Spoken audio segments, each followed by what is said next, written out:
We're going to do a little exercise before we break for lunch. So I want you to peruse, flip through this handout. This is so we saw the industry snapshot. This is the occupations report, the entire thing from EMSI for 2013 to, that's supposed to be 2020, I'm sorry, sorted by education level. So it's jobs in which you can get employed with less than a high school diploma all the way to jobs that require a doctoral or professional degree. We're gonna flip through the ones that less than high school diploma and then those with high school diploma. Because I'm going to ask you these two questions. What are the opportunities? Okay? Because sometimes we think the only thing they can do is X, Y, and Z. I want to know from your perspective, are there other options that we have overlooked and not been promoting? You know what would be helpful? If they listed with benefits. You know what? Unfortunately, that's not part of the calculation, but you're absolutely right. You're absolutely right. You know what? I'm going to ask the EMSI about that if they have any kind of documentation on that. But that's a good point. The EMSI database pulls from the Department of Labor, whatever the state employment agency, the Census Bureau, they pull all that data into one place so it's easy to manipulate. Okay? So take a few minutes and look at that.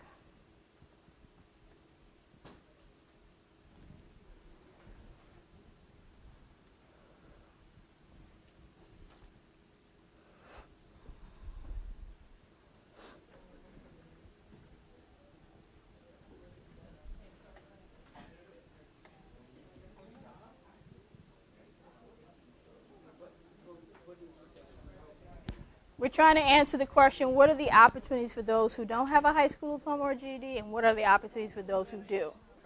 So now you have all the occupations. Yeah. Yeah, so just flip through, see if anything jumps at you. Has anybody ever looked at this kind of report before?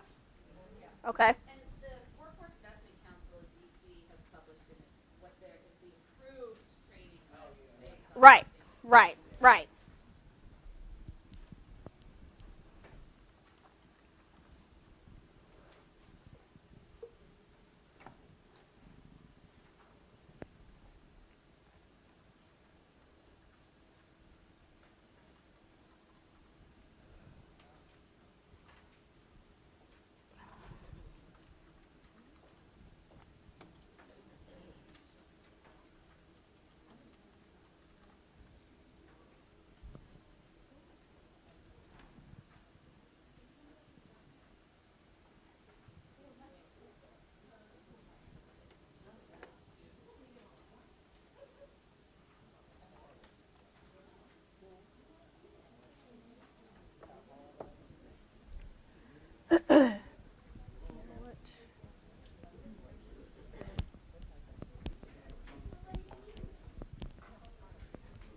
Just realized that light is on the board.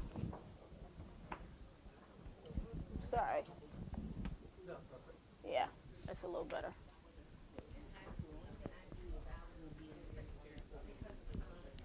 Uh-huh.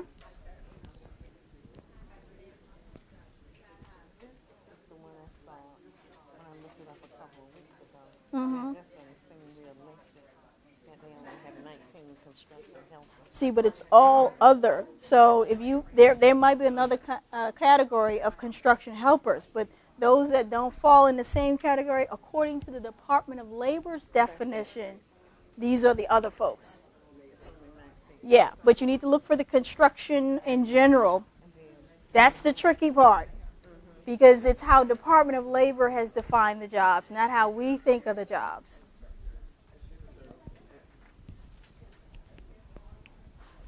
Okay, what are we seeing? What are our thoughts? Those areas that you covered about most growth areas, even as simple as a cashier, or the areas where the amount of money available for growth is happening. Okay. So those support services to the professional services. I thought it was interesting that tire repairers and changers need a high school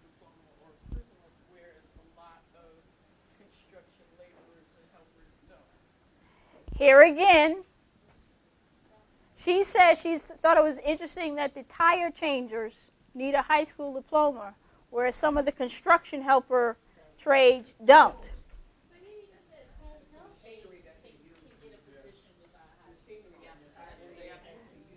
Here again, based upon the jurisdiction, you just might need short-term, on-the-job training. No, this is DC. Good question. I got a question here. She was like, is this nationwide?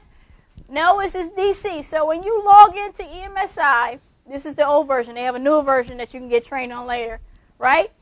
Down here, I have programmed the area. So I have DC, I have the surrounding counties, I have the metro, all that good stuff, right? You can pick what you want to use. So I go to DC first, and they have major tabs up there. So if I go to economy, and I simply click on occupations, I get that what you have, and I simply filtered it. So this is looking at just DC.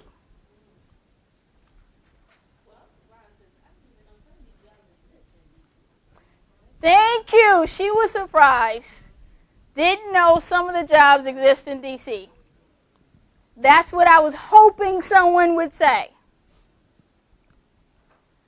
Because it forces us to think, do we need to adjust the types of training and the levels of training we offer?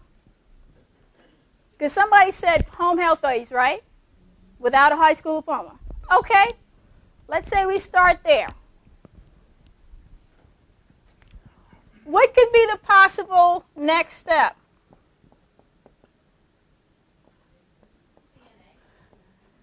Is that under high school diploma? So this is without high school. The next step would be CNA. So that's with high school. What's the next step? Look at the and what you need with that. Associate. Okay. Anything? What's the next step? Look through your. Okay. And that's bachelor's, right? I know for a fact there's numbers are high for these in each of those areas. That's career mapping. Right there. Your first session with that new person. Okay, let's sit down and map out your life for the next, 6 to 10 years. I have taken you from training, on-the-job training, short-term training, to bachelor's degree. So, how do you convince them to wait that long to get to that? You show them that 104K or whatever the average salary and say, make a choice. You show them the salary, jumps between there. Now, what happens in your advising session? Right. So what happens in your advising session? Here's the critical part. You talk about what are going to be the challenges in these arrows. So in our career education plan, we say, what do you think are going to be the challenges right there? Or if you're here, just entry level, right? They just walked in the door with you. And you got to get them into the training program. You say, what's going to be the challenge? Time management, childcare, transportation. Let's talk about it. So, Vicky, an interesting thing, particularly about this career path, Uh-huh. is that a lot of the hospitals and the healthcare associations Mm-hmm. started to, well, a couple of years ago, they started to invest in mapping this because what's happening is that home health aides and the CNAs were not moving up the path. Right. And so Didn't know how. shortage in nursing. Right. So I know DC Apple Tree was working with them, or Appleseed was working with them. Yep. on this, Mm-hmm. so that incumbent workers, that the employer was investing in their training, Right. so they were then moving up. So holding the employers in Mm-hmm. conversation. And like the federal government is, that, like Architect of the Capitol, for example, has partnered with us. That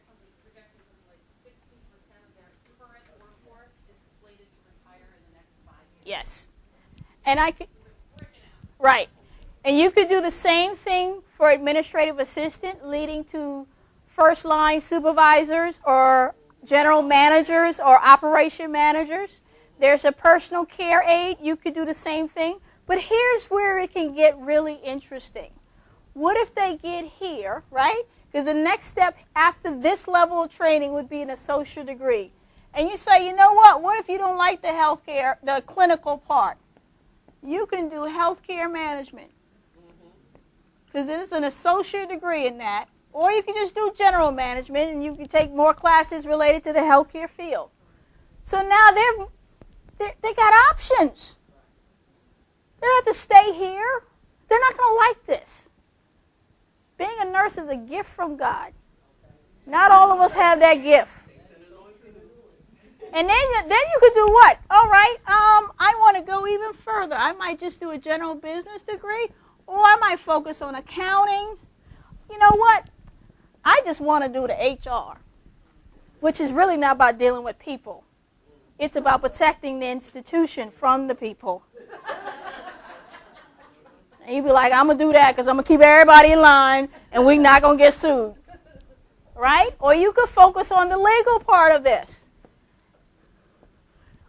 And then you could be like, guess what? I want to do more. You go to the bachelor's level. I like the law part. I'm going to focus on legal studies, political science. Then guess what? That lawyer is possible now. And somebody might even pay for it. Because now you've had, what, 6, 7 years of working experience, might have been at the same company. Or I switch in from the clinical part, not healthcare management, but maybe health information management. I like the computers a little bit, and I like management. Or maybe I do a billing and coding training, so I can move laterally. This is where people start to go, oh. Now, you keep saying it's going to take some time now, but let's just focus on where we are. And in each step, let's identify the challenges, because some of the challenges they identify are not necessarily challenges. They might be a solution. We talk a lot about child care, transportation, yes. But a lot of people say, I don't have the money. Guess what? When you're broke, that's when the government helps you the most. So we need to get all the Pell Grant money now. Because the government assumes as you move up, you need less and less of their money. So let's maximize this now. Yes, sir.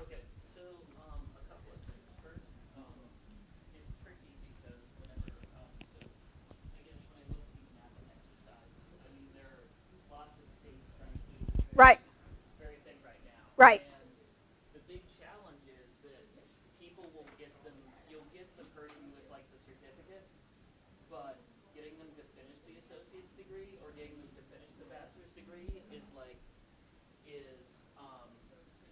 pretty hard. Like if you look, the best state at it is Indiana. Mm-hmm. And out of the thousands of people that got through their accelerated opportunities program, Mm-hmm. they've only had 24 bachelor's degree graduates. Mm-hmm. And so it's one of those things where like there are, and Indiana's probably unique insofar as they actually Kentucky, that's what I'm thinking of. Mm-hmm. Kentucky's unique insofar as they actually provide scholarships to their Yep. to their graduates. But it's one of those things where whenever we talk about these like pathways exercises, it's always tricky because like that certificate to associates and that certificate to bachelor's is something that like industry leaders aren't going to be super well at. Well, that's why we don't depend on the industry leaders for that. This is where we work with the schools. Because if you're a feeder for me, looking dead at you, right? I'm going to work something out with you. You don't even know it yet. I got it worked out up here. So if I get the higher ed folks involved, because we're all on the same page, right? They need students. And you have worked with them with all the developmental issues. You've helped them with some of the social issues, and you have properly informed me of how I can further assist them, because you're going to guide me, right? You're telling me all that I need to do too. Then I can properly allocate my resources so that I can say, you know what, we're going to have a little bit of scholarship money. Our financial aid department is going to be well trained for this new group of students coming in, so we make sure people know about the opportunities the federal government and local government offers in terms of aid. There's a lot of money out there you will not believe, okay? And then we have articulation agreements. You complete one, I might waive a course or two with the next step.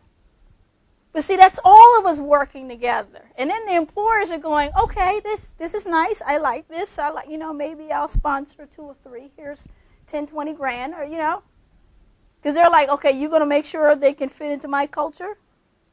You're going to make sure they properly, are appreciative of my values and our business model? And we were like, yeah, because you're on my program advisory group.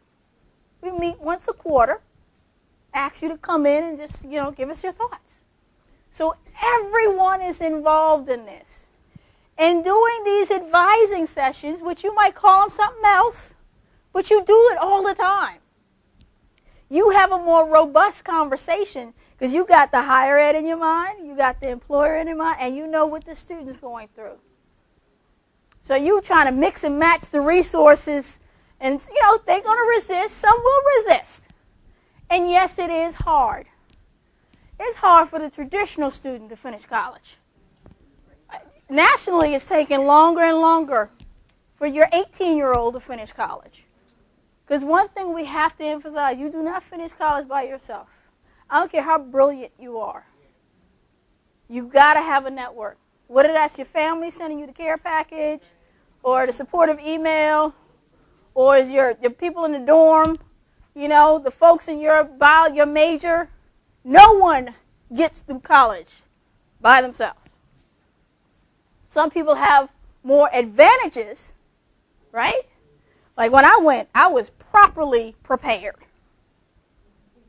Because they did a research study 7 years ago or so on all Pell Grant recipients. You know what the number one factor is for somebody completing college, receiving Pell Grant? Is whether or not the parents finish college. But we're trying to start that cycle for some of these folks, right? But when I went to college, yeah. Because you follow right with it, yeah. My mom, she was like, okay, you freshman. I went to the same college she went to. She was like, they made us do this, they made us do that. Now, she went in the 50s, I went in the 80s. There was a spin on it. But I know I had to go to chapel because she went to chapel every Thursday at 10:30. We went to chapel. And then I never knew why at Bennett there was never a class scheduled at 1 o'clock. Until one day she asked me, she was like, y'all still have that sleep time?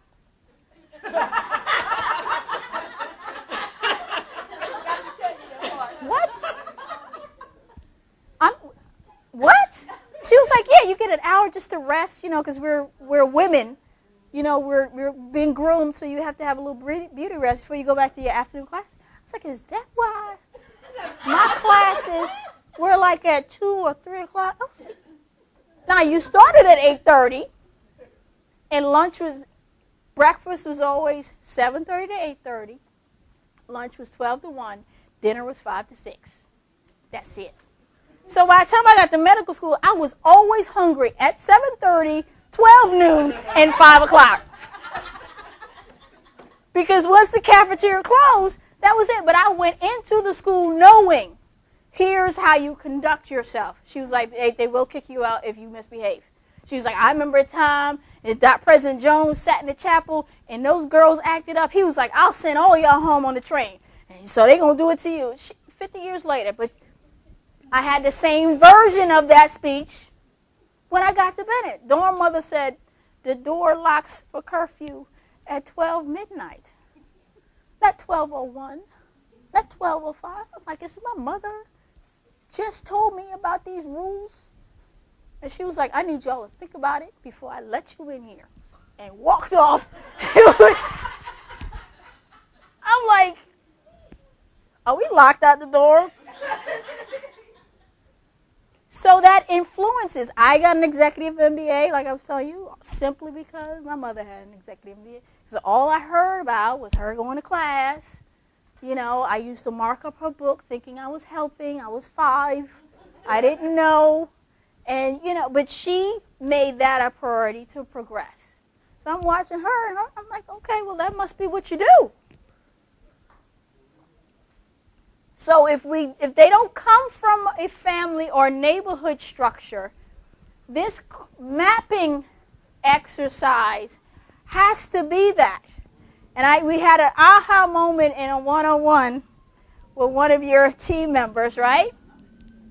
If your staff or you are struggling with your own educational goals, you need to face that. Because you cannot give the same excuse that the student is going to give you and think you're going to respond appropriately.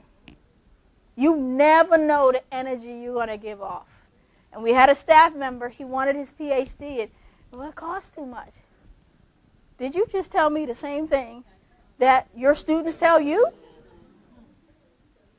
So to do the work that we do, before we look at them, you got to look at you, which is why we're giving you all the assessments. Focus 2, you're going to do your DISC assessment, the next training. You're going to do your learning styles assessment. So I tell students right away, I have a learning disability, so I can't spell.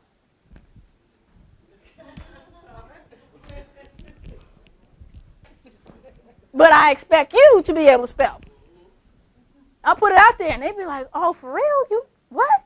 Yes, but you better have your stuff tight, because I can get away with a whole lot. See, I got them letters behind my name. I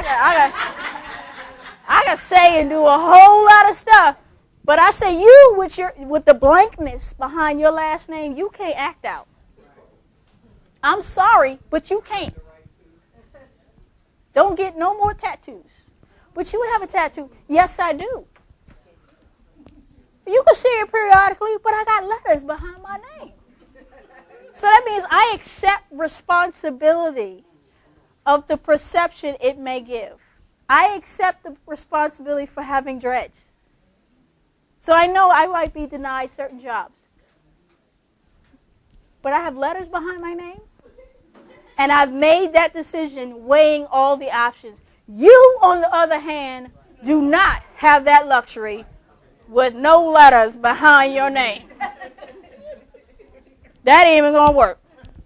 So let's get it together. Let's talk about this plan. Now, this takes a lot of energy. It takes a lot of know-how on your staff.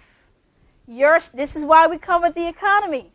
You're going to talk a lot differently about the jobs now, right? So you have to build into your system, how do we continually update ourselves on the professions? Because they'll get away from you. They get away from the employers. A new law will be passed. That'll change the whole profession right then and there. Just whoosh. That's how we have health IT. One law. And then there's a series of dates to implement various portions of the law. You know how you lawyers write up the stuff. You know, you don't have to do all one time, but you will grow to get it done. So this can take continuous input. That's the exhausting part. But the rewards is that folks will make it to the end. Any other comments on the occupational report?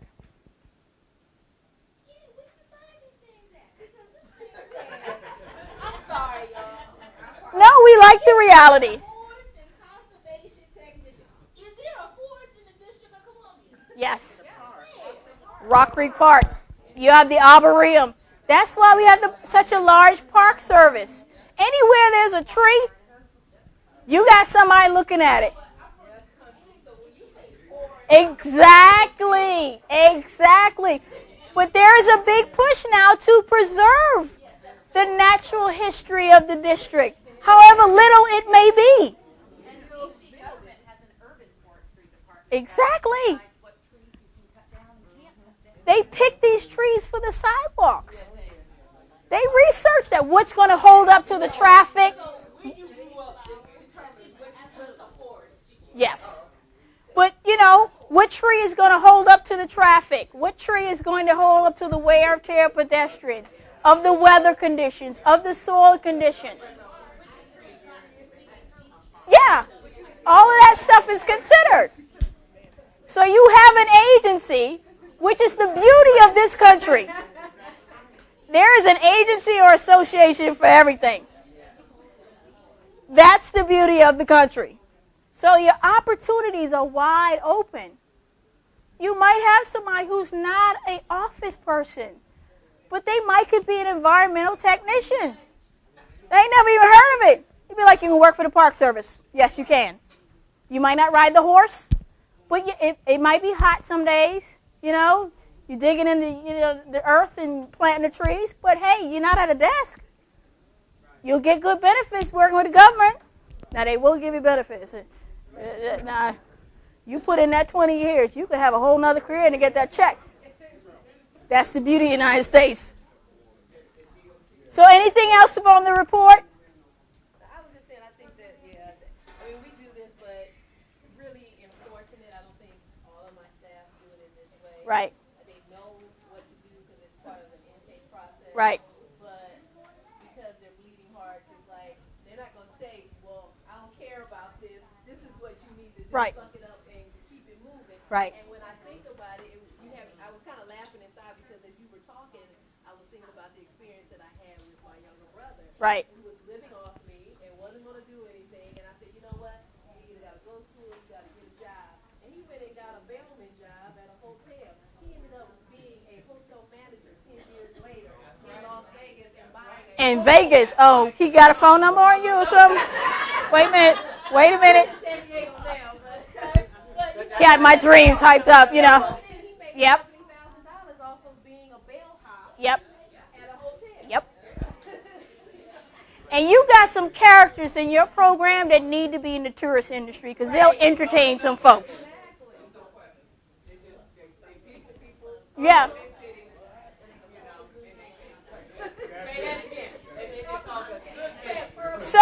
So imagine the discussion you could have when you got their focus to results, you got their DISC assessment that tells about their communication style, you got their learning style assessment, and then you got all your other stuff that you are currently doing as well.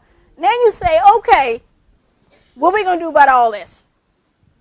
And then you could add on, what are your dreams? Let's not leave that out. You can, put that in there. I'm sure you probably cover this later, but Right. one of the things that I also saw would be a barrier really implementing this process is time. Because Right. It does. Students are microwave generation. Right. They don't want to go through all these steps, and it's like keeping them engaged. Right. To even get all that information. And I think it's up to each individual program to implement strategies that work best for you and your crowd. Because you know your crowd. What works for her may not work for you. And so it might be a little trial and error. So I'm not saying you have to take in everything as an absolute. You can modify this. But one thing that will force you to do this is by having those outcomes. Once we develop the outcomes for your literacy project, remember, if you make something a goal, you've got to measure it. You've got to document it. But if it's not, then you'll only document what your funders say to document, which is what we do. Right? So there is going to be some upfront work, which is what I'm trying, and I hope I work with you with to get it done at the scale that you can. You can't do everything, and it's okay. Evolve to it. So it will require some upfront work, but over time, it will pay off. Okay? And then you tell your student, be like, this is hard. I do not deny my students the story of how we built the programs that they're sitting in. They'll be like, I know you don't like this class, but it took me a while to figure out how do we offer it for you. Then they start to realize, I'm be like, it's hard to find this instructor. I had a bunch of students complain about an instructor. I was like, he's the only one. So we're going to have to work together. Because you're not going to find another PhD with this topic. I'm sorry. I'm trying to. We're going to work with him, and he's going to work with us to get it done. And they was like, all right, Dr. Walker, we're going to see what we're going to do. But, Dr. So-and-so, I don't know. One guy dropped.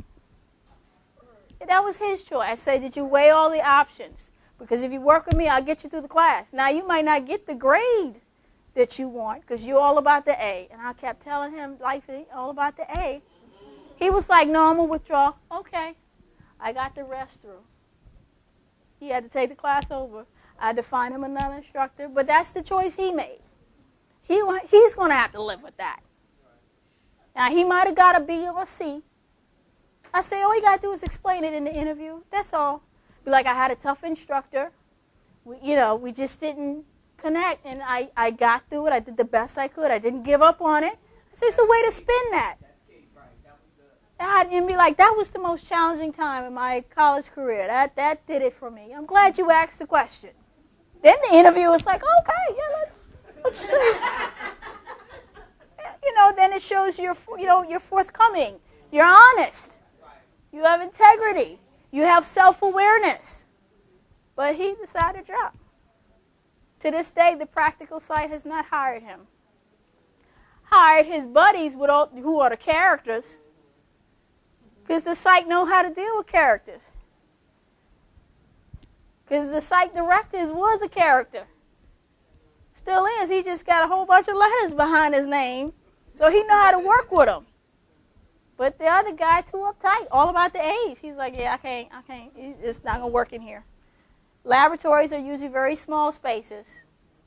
So if you don't have the type of personality that people can adjust to, you're not going to work. Very competent, smart guy, straight A's. Well, on that note, I was just going to add, as far as when I did the Focus 2 assessment yesterday. Okay. And luckily I'm in the field I should be. Yay. Yes. But one of the things I was thinking of when we were looking at the home health aid and the CNA, because you really hit on it with that, is that really understanding the culture of that. Yeah. Because a lot of the home health aid or CNA, very physically demanding. Yes. We do a CNA class, so very physically demanding. Yes. Off the hours. Yes.